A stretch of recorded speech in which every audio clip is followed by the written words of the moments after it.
Kulok, kulok, kulok, kulok, kulok. Ating turkeys. Kung may alaga kayong pabo, dapat meron kayong mga damo or kaya lalagyan nyo ng mga dahon-dahon. Gustong gusto nila yan. Ang paganda pa yan ng katawan.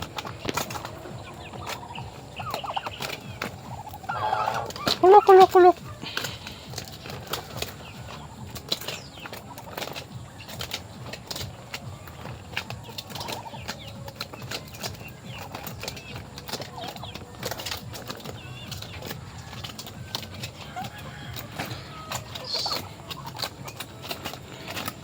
Bukas gagawa tayo ng itlogan nito.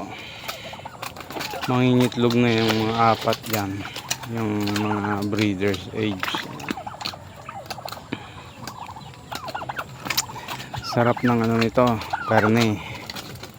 Maglechon pabo man, kaldereta or adobo na maanghang.